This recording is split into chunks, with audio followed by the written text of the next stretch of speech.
بسم الله الرحمن الرحيم الحمد لله واشهد ان لا اله الا الله وحده لا شريك له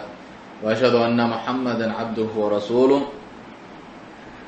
صلى الله عليه وعلى اله وصحبه وسلم تسليما كثيرا الى يوم الدين ثم اما بعد. گمراہ فرقوں کے مختصر تعارف پر مبنی اس رسالے میں فضیلت الشیخ صالح الفوزان حفظ اللہ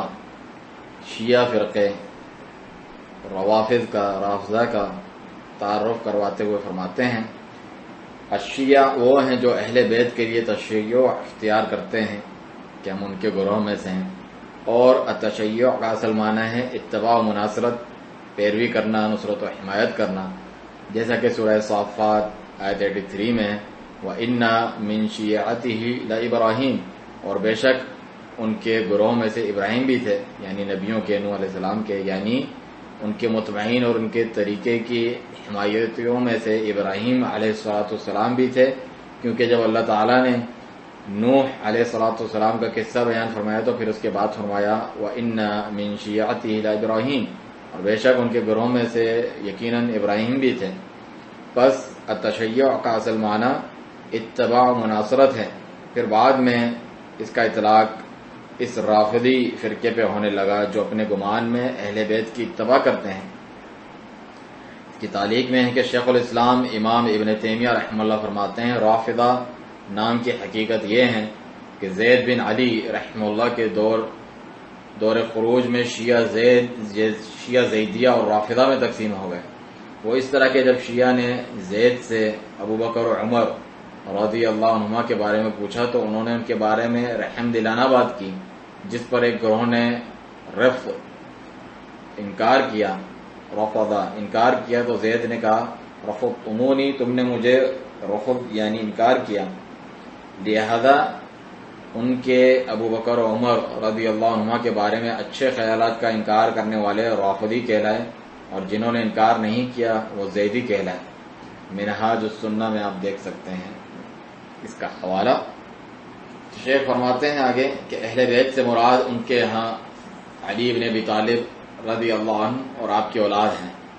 اور یہ سمجھتے ہیں کہ رسول اللہ صلی اللہ علیہ وسلم کے بعد خلافت کی وصیت علی رضی اللہ عنہ کے لیے کی گئی تھی، اور ابو بکر، عمر، عثمان اور صحابہ کرام رضی اللہ عنہم نے علی رضی اللہ عنہ پر ظلم کیا اور ان کا حق کی خلافت غصب کیا. وہ اس طرح سے کہتے ہیں، حالانکہ وہ اپنے اس قول میں جھوٹے ہیں، کیونکہ تمام صحابہ کرام رضی اللہ عنہم نے ابو بکر صدیق رضی اللہ عنہ کی بیعت پر اجماع فرمایا تھا، جن میں سے خود علی بن ابی طالب رضی اللہ عنہ بھی تھے،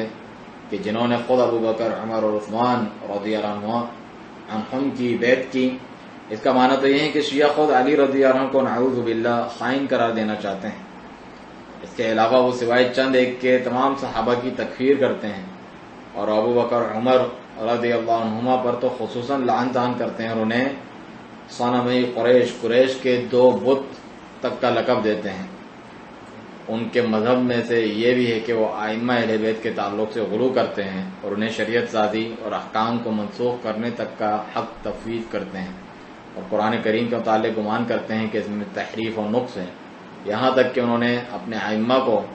اللہ کے سوا اپنا رب تک بنا لیا ہے، اور ان کی قبروں پر مزار و قبے تعمیر کیے اور انہی کا طواف شروع کر دیا، اور انہی کے نام کی نظر و نیاز شروع کر دی. اور یہ شیعہ بھی کئی ایک فرقوں میں مزید بڑھتے گئے.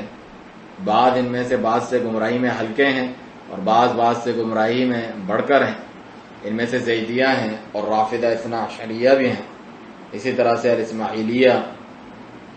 جو ہمارے خانی وغیرہ بھی کہلاتے ہیں، الفاطمیہ، اور انہی میں سے القرامطہ، بہت سے فرقے ہیں. مزید تفصیل کے لیے آپ ہماری ویب سائٹ پر دیکھ سکتے ہیں کہ موجودہ روافض شیعوں کا کیا حکم ہے. تو یہی ہوتا ہے کہ شیخ فوزان حفظہ اللہ فرماتے ہیں یہی ہوتا ہے کہ جو بھی حق کو چھوڑتا ہے وہ مزید تفرقہ در تفرقہ کا شکار ہوتا رہتا ہے. اللہ تعالیٰ کا فرمان ہے وَإِنْ آمَنُوا بِمِثْلِ مَا آمَنْتُمْ بِهِ فَقَدِ اهْتَدَوْا، اگر یہ لوگ بھی اے صحابہ تم جیسا ایمان لے کر آئیں تو یہ ہدایت پا جائیں. وَإِنْ تَوَلَّوْا فَإِنَّمَا هُمْ فِي شِقَاقٍ، اور اگر یہ منہ پھیریں تو اختلاف در اختلاف میں پڑے رہیں گے.